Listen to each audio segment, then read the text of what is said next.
The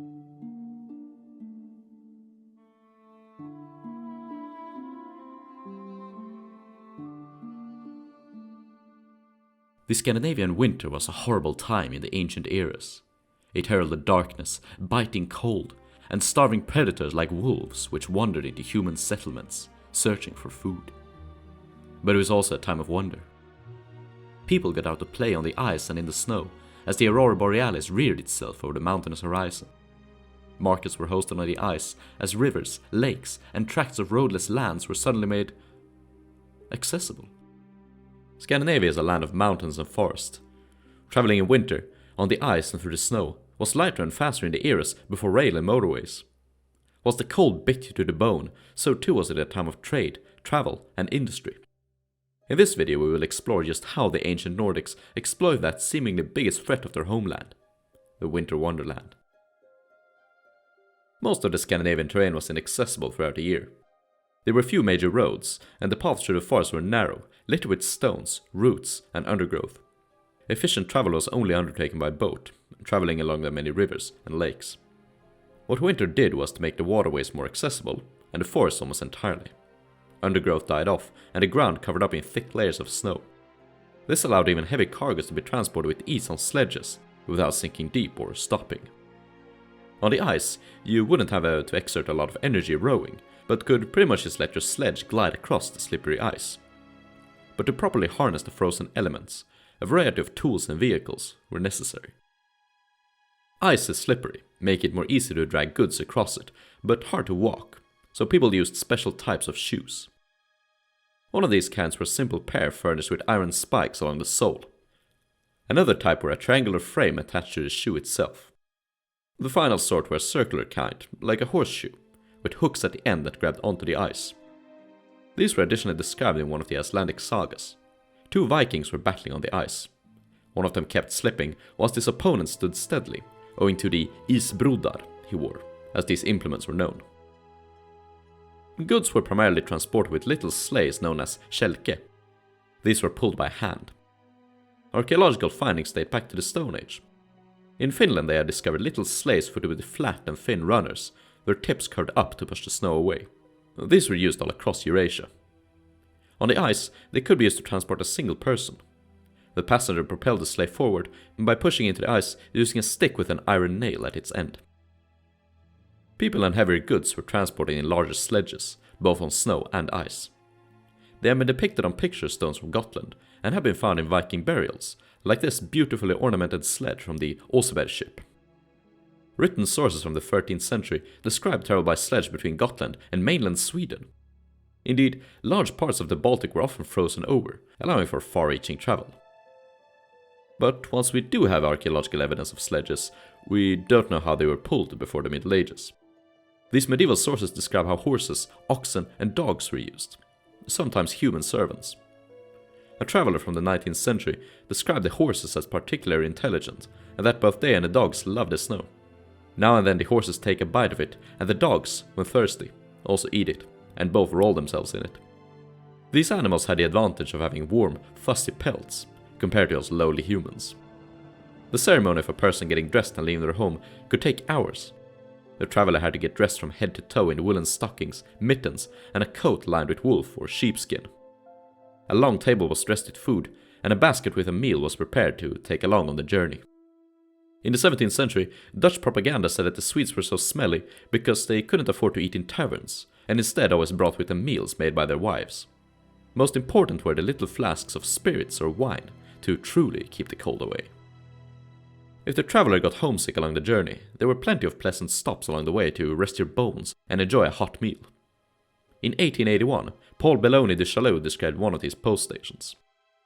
From Uppsala to Haparanda there are 71 post stations, many of them very comfortable, with tidy rooms and clean beds, and tolerably good food. In winter the bedrooms are always kept warm at night by means of porcelain stoves. How welcome is the sight of the station when hungry, or after a hard day's travel. How cheerful is the blazing fire in the stuga, and how comfortable and warm the feather bed. Navigating the winter wonderland was done via landmarks. On land, these would have been various features in the landscape, and the post stations along the road. It was a bit trickier on the ice, especially over frozen tracts of ocean. In 1555, Olaus Magnus wrote an extensive work describing life in contemporary Scandinavia, including winter travel. According to him, juniper bushes or spruce trees were uprooted and placed as landmarks in little holes drilled into the ice. If you follow this network of landmarks, you'd be likely to find the strange taverns built out on the ice. Olaus wrote that these were built by sticking long poles into the ice, serving as the groundwork of the structures. They were boarded up with planks and furnished with charcoal ovens for warmth. They were either built close to the shore or even far out. When spring came and the ice thawed, the flood would destroy the taverns and wash them away. They were purely a seasonal feature. He described how they were especially safe from bandits and other such invaders. Indeed, for very long, these hoodlums were a threat to any honest traveler. In the 19th century, coachmen were described as still carrying a saber, and sometimes an old cavalry pistol, even if banditry had been eradicated by that point. In the previous years, it was likely a bigger problem. Bandits would have struggled to outrun the most skillful of skiers. Latin scholars refer to the Sami of northern Scandinavia as skritifinoi, meaning skiing Finns. Indeed, they were known to be especially proficient at traveling by ski. The basic construction of the ski doesn't seem to have changed much since its initial conception, sometime during the Stone Age.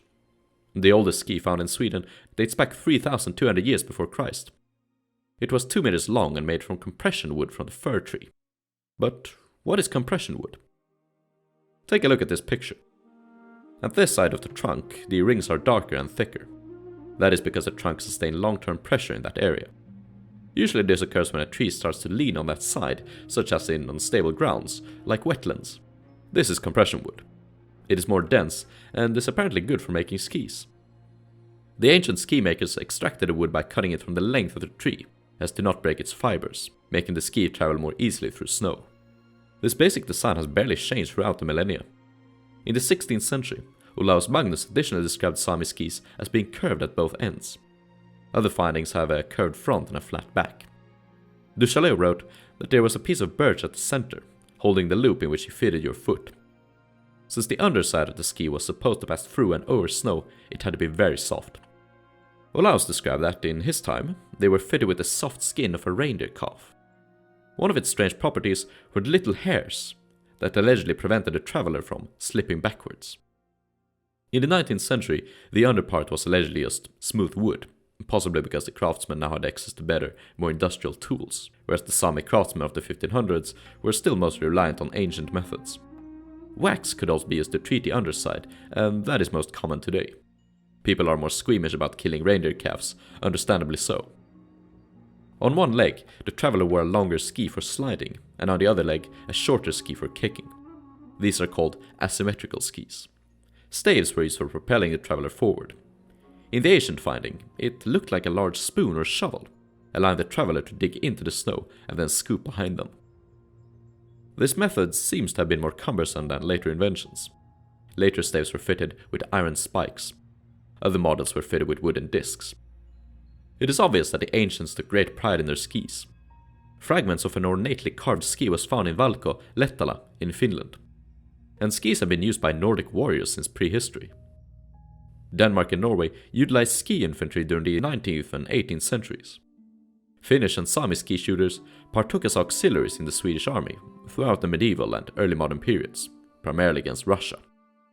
It was said that they had magical powers and could curse their enemies. For a guerrilla army, such morale-tempering rumors would have been a great weapon. They were experts with a bow and arrow, but starting using the musket in later eras. For transporting equipment and lighter weaponry, they used a type of sledge called a geres. It resembles a small boat and was either dug out from a single tree, like a canoe, or sometimes built with planks. Just like a boat, it had a keel, which acted like the runner or blade of a skate. There were different types of geres. Some were larger and used for transporting heavier goods. These were covered up with skins, kinda like a tarpaulin. The lokek was covered by boards and opened with a lid. Since the Sami were nomadic, they used a more open type of geres called the guatekeris for transporting their guati, a sort of tent, similar to a Native American teepee. All geres were pulled by reindeer. Life in Scandinavia was entirely ruled by the seasons. In the warm seasons you worked the farms and fields. In winter, little work was to be done, allowing the Nordics to have some fun. It is no surprise then that winter was the time of markets, games, and long-distance travel. Vikings could harvest wood for their ships in this season, the lack of undergrowth making it easier to identify the right type of trees and transport them. Major construction projects, like the floating castle on Gotland, were built in winter. Winter was so vital to the Scandinavian economy that poor snowfall could put an entire stop to trade and industry, even during the 19th century, when society was pretty much industrialized. In 1881, Du Chaillu wrote that, "On my way across the peninsula from Christiania to Stockholm by rail on the 10th of January, the country was bare of snow. At Stockholm, Lake Mälar was not frozen, and the port was free of ice.